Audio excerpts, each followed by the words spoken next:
Go. Should we go live yet? Yeah. Okay. We probably should go live. All right, I guess we're doing I think it. we're live, guys. All right.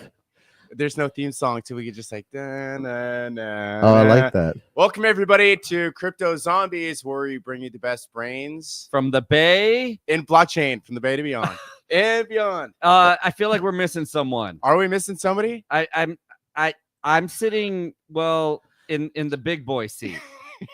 I'm no longer relegated to the corner. Okay. Where how does it feel? It feels nice. I feel like I'm in the throne. Okay. Where's the other guy? Where is he? You mean this guy right here? Oh, Hey, get out of my chair.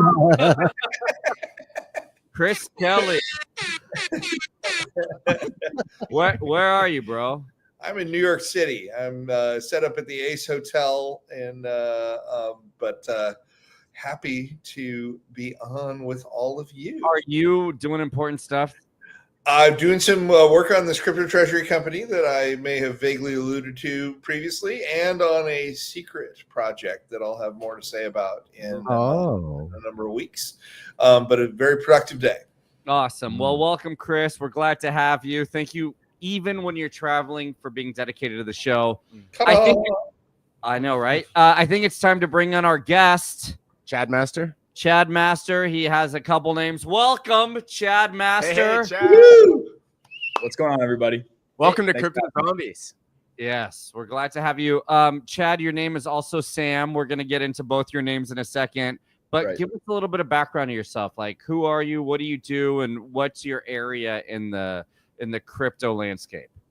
Yeah, so basically, I myself and one of my best friends founded a project called OpNet. Basically, it's a open source protocol, allows anyone to deploy smart contracts directly to Bitcoin layer 1. Before that, we were trading full time for about 5 years, actively on chain. Started in DeFi summer, and basically we got hooked from there. We were trading basically, you name it, we were trading it, and then there was a resurgence of activity on Bitcoin in early 2023 with something called Bitcoin ordinals, which is like Bitcoin NFTs. I'm not like a huge NFT guy, but my trading thesis is if there's money to be made, I'll trade it. So we were there, and then that really kind of sparked the idea from our perspective of what's the biggest trade we could possibly make, investing in DeFi on Bitcoin, which is like one of the few sectors of crypto that still hasn't been unlocked yet. And then we realized that we actually might have to build it. And then that's kind of how we started. That's the best founder journey. It is a good journey. And you're currently in the Middle East. Is that correct? That's right. Yeah, we're actually based in Abu Dhabi. We moved ourselves and our entire team out here. So we all live in one house. Is there like a tax advantage to that? Could you why there? Yeah. What's the vibe like there? Yeah. So, we made our move right before Trump was elected. They have really comprehensive regulations here. It's 0% taxes on businesses that are based here. There's other advantages in regards to kind of the relationships that flow through this region. Like a lot of major exchanges are here. Pretty much anyone looking for any sort of money or connections, especially in crypto, come to this region. So it's a really it's a solid strategic advantage from the business side, and is also a central location for our team. A lot of our guys are from Europe. A couple of guys are from Hong Kong. And just thinking about, okay, where are we going to set up our company? It's a nightmare to get everybody visas and do all that stuff and move everyone to the stateside, even still. And here it was a super easy process. Chris, you understand what this guy does? Absolutely. I mean, what do you one think? of the most attractive things about Ethereum is the ability to have smart contracts and to do decentralized finance work. And get yield from your crypto, and basically being able to do that with Bitcoin is an incredibly powerful offering. So, Chad, I'm gonna call you both names, Chad and Sam. Chad, how much have you guys raised? How much are you looking to raise? What can you tell us about the inner workings of the company? Let's lift up the hood. Yeah, sure. So, on its front face, OpNet as a protocol it's an open source protocol. It actually doesn't generate any money. Like the way that we had to approach this, because like Chris mentioned, Ethereum was actually really made because you couldn't do smart contracts on Bitcoin. Vitalik actually tried to push a change to Bitcoin that allowed smart contracts, And then he basically gave up with the Bitcoin political process and said, fuck it, I'm just going to make my own chain. So, I mean, and as Chris mentioned, that is the attractive factor about Ethereum. Now, there's a lot of cons about Ethereum when it comes to decentralization and supply, right? Well, yes. Bitcoin's not terribly fast either. But. We could definitely get there. So, but Eve laid a lot of really key groundwork for product market fit for DeFi. DeFi kind of evolved from Ethereum's creation. So, fast forward about 10 years, now you have this market where Bitcoin is hugely dominant, but there is no way to make that asset productive aside from now, obviously people are doing so in the TradFi world. So you have this huge gap in Bitcoin's ability. So we had to build something that was going to be really native to Bitcoin. And the only way to do that is making like a www-esque protocol that just simply allows anyone, it just upgrades Bitcoin without actually changing Bitcoin's code. But then obviously the question remains, okay, well, how do we make money, right? We can't just do this, out of our own goodwill. And so we built a lot of money, and there's no margin, there's no mission, right? So you guys haven't made a coin. So how are you approaching this? Right. Yeah. So we built a lot of the key infrastructure. So, we looked at Ethereum. We can look at Ethereum. Kind of one of our internal mottos is Ethereum was a test net for what we're doing on Bitcoin. So we can look at a lot of the successful protocols on the application side and also the infrastructure side and build all that stuff along with the open source protocol. So it's like we want to make Amazon.com, but first we have to make the internet, right? So we made this protocol OpNet, and then we also made an equity company that is like a tech company and owns a lot of the key infrastructure. So we built an Etherscan equivalent, right? We built a programmable wallet that allows you to swap and deploy contracts and stake your Bitcoin, do all the cool, fun stuff you can do on other chains. We also built an Infura type service, right? Like providing key infrastructure. We built a charting website and analytics. So we built a lot of the key infrastructure, but we also built a DEX application. So, if we're going to allow people to deploy smart contracts and issue assets on Bitcoin, you got to have a place to trade them. And obviously a DEX is one of the key killer apps that have come out of the DeFi experience. Another thing that we've made is a staking protocol, DeFi farming. It's kind of throwing back to the Ethereum roots. And then, obviously through that company, we will spin out new applications and infrastructure as the market demands it. All right.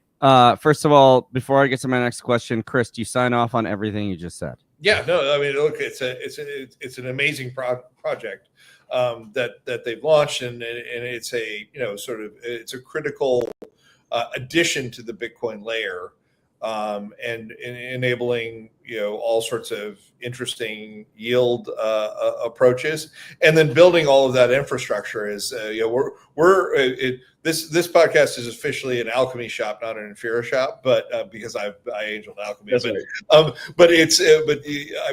All of those layers are critically important to operations. And then I also my fund is back the Hemi project as well, which is a little bit competitive, but I actually think that there's multiple winners operating here in this space, and that's much more about cross-chain stuff between Bitcoin and Ethereum than it is about competing with precisely what you guys are doing.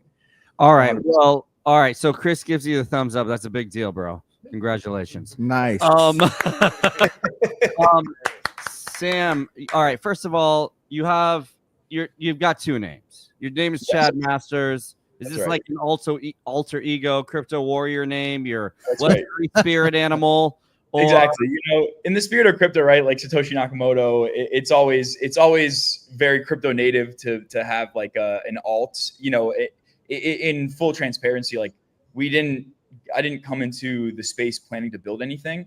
It kind of became our mission over time as it became revealed to us.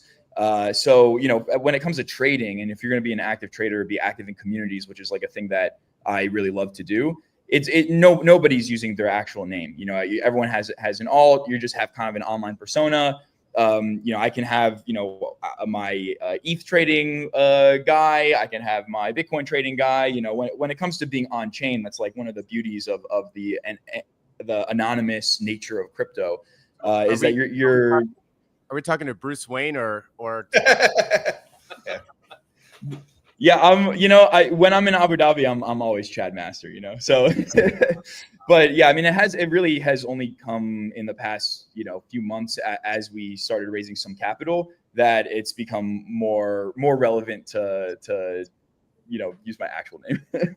Are you like sort of hiding because we like to connect with people on social media and stuff? And Nick, what did you find on this guy online? Well, I'm not gonna say it was sus, but there's no LinkedIn, which is for us it kind of helps with like social credibility. Like for example, if I see that somebody we're about to have a chat with is connected to Human, I'm like, all right, they must be good people because Human's very picky who he hangs out with.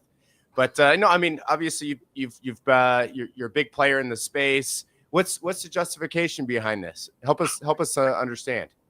Yeah, I mean, to be honest, we're getting to the stage where LinkedIn stuff is going to become more of our realm. But I would say in the past, I don't know, couple of years, it's really just been like we have this really crypto native degen approach, and there are people in the crypto space, like especially in the on-chain world, that have unbelievable followings, total like complete legends, stories and legends about them that they've built amazing things, and no one even knows who they are, right? So that's sort of been our MO.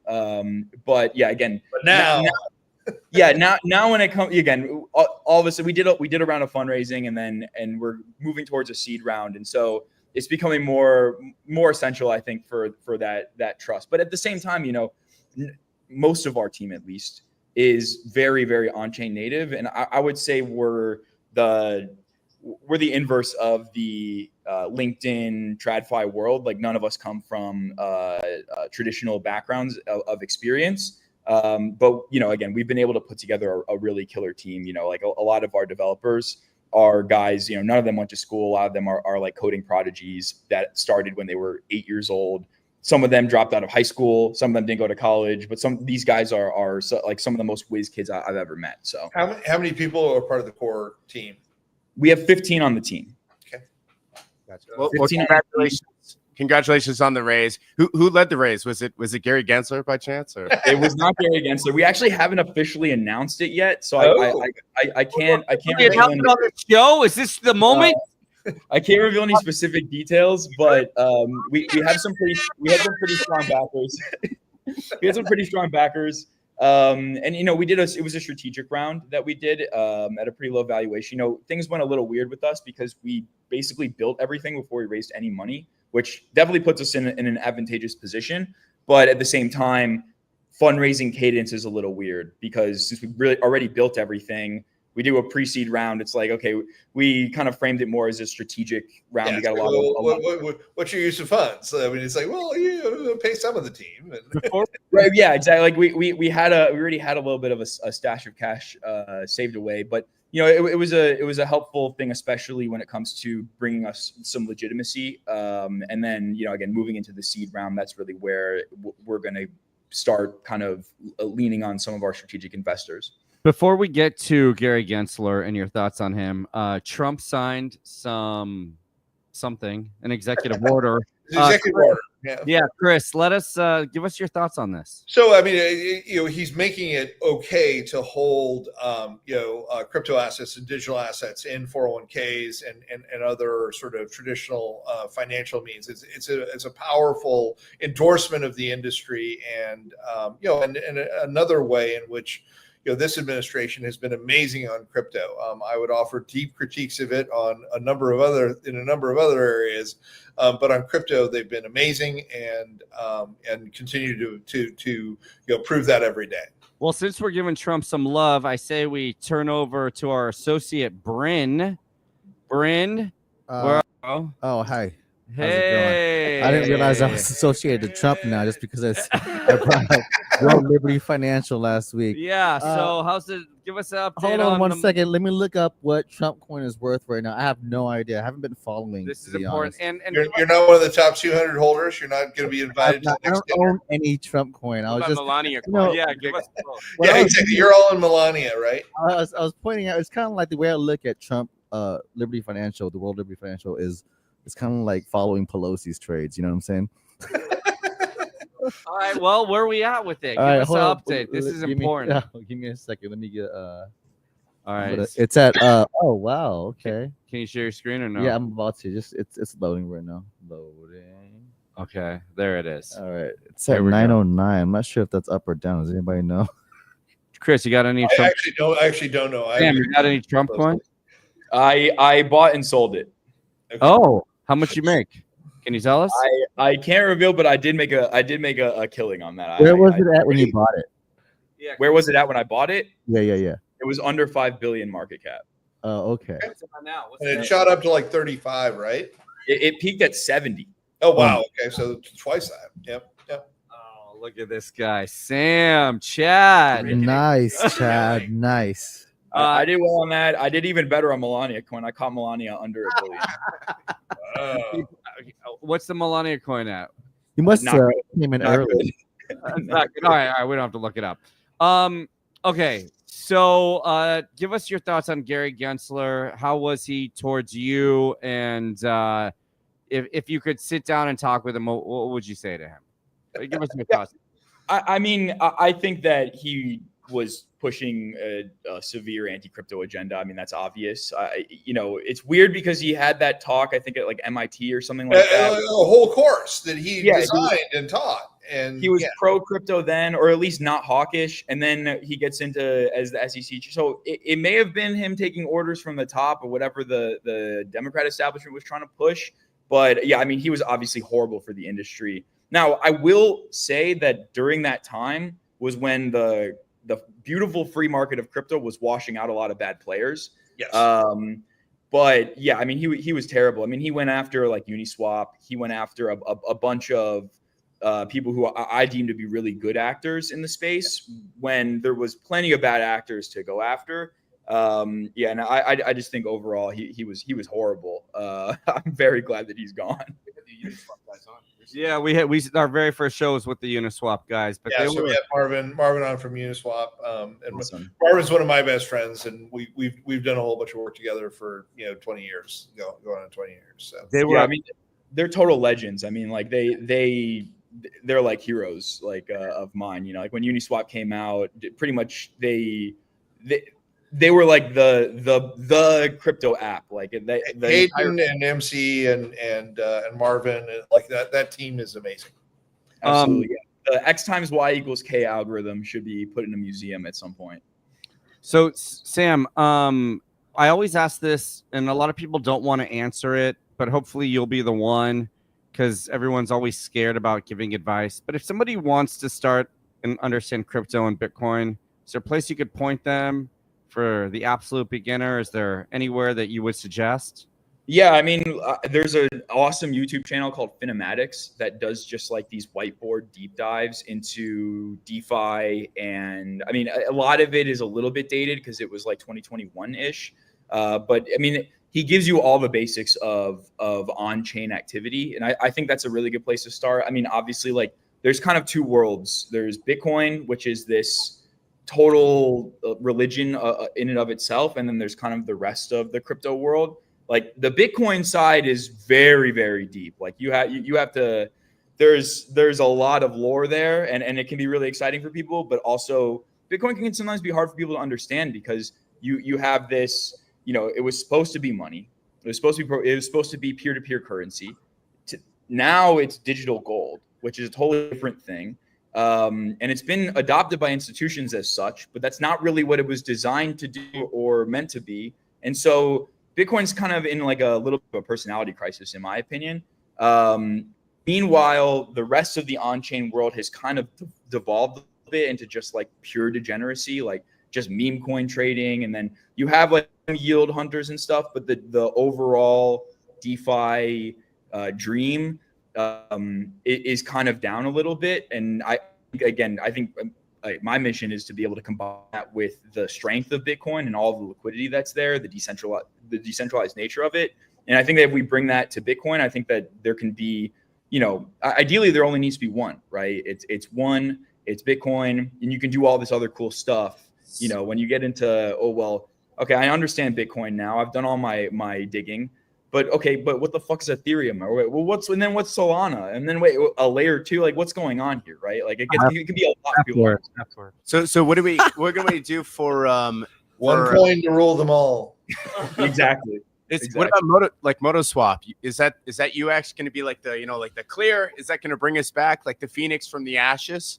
Yeah, I mean, I think that it's a 0 to 1, right? Like with Bitcoin, we're at 0 still when it comes to stuff you can do with Bitcoin. You kind of get that. Like, okay, if I'm talking to my grandpa about this, and he's a really sharp guy, he'll ask, well, what can I do with? Okay, sure, I have it, but then what could I do with it? It's like, okay, well, I would tell you that it's like now the narrative is about, oh, well, it's gold. Okay, sure, you can just hold gold. It's a store of value. It's a great narrative, actually, but if I could tell him, listen, you can replicate, 80% of the financial instruments that are available to people in the traditional finance world in a decentralized manner, there's a lot of efficiencies that can be created from that, right? Like, hey, if you want to, especially something like decentralized lending, maybe people don't understand, oh, I will swap my token for this other token. Maybe they don't even get that. But being able to lend an asset out for another asset in a permissionless manner, that's like a really powerful thing. That's something when you explain that to people, it's like, oh, okay, well, I don't have to wait,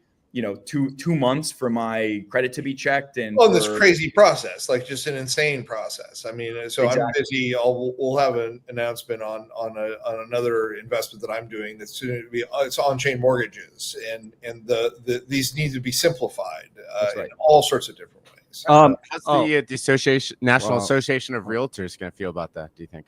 Well, if they're smart, the smart ones will get out in front of it, and they'll drive their own transaction volume up markedly. Chris, tell Sam what your treasury thing is that you're doing, and then Sam, tell Chris what you think about what he's doing. So obviously, treasury companies have become incredibly popular lately. We're going with a multi-coin strategy. We're doing Bitcoin and Ethereum to start, and we're not ruling out other coins. That's going to put us crosswise with some people. Certainly, the Bitcoin maxis in some areas. There was a call that our team did with one of the more Bitcoin maxi people yesterday, and we basically got told, well, you just get your Bitcoin and you hold it on your balance sheet. And we're like, that's actually not going to work in the long run for any of these. You got to figure out how you put it to work. But we think that Bitcoin and Ethereum are a critical mass. We'll see the ones the other coins that get there and deploy our stats. We'll have an operating business as part of this. It's not just going to be a treasury business. I think that a number of the ones that are out there right now are going to start running into some, are they in the wrong regulatory bucket problems, particularly in the U.S. Because they're really just ETFs, hidden behind publicly traded companies, and that's not okay on either the New York Stock Exchange or NASDAQ. And so we'll have an operating company that makes sure that we're not subject to that problem. So. Sam, what do you sign off on what Chris is doing? Yeah, I mean, listen, I can't speak to the regulatory stuff, but I will say that the rise of the treasury company is one of the most interesting developments that's come out of this past cycle. I mean, I look at it like this, right? Like, you can wrap Bitcoin onto Ethereum to be able to use it in a more productive manner. This has wrapped crypto and onto the stock market, which is a much larger pool of liquidity. And I mean, the unfortunate reality is, and this is totally counter to what I'm building, obviously, we're very much on chain, but the reality is the majority of people aren't going to want to self-custody their assets, right? Like, this is realistically, that even though it's a huge drive for a lot of people's interest in crypto, including myself, self-custody of assets is a burden in a lot of ways. And that's not going to be something that the whole world adopts. So as we get closer to mass crypto adoption, something like a treasury company makes a lot of sense. That's got really good product market fit now. I mean, I would say maybe 7 years ago, that's an insane thing to be doing. But now it's got huge product market fit. Actually, I wanted to hop in and ask Chris a question about that. Chris, you mentioned that that organizations holding Bitcoin on the balance sheet, maybe that's not a good long-term strategy.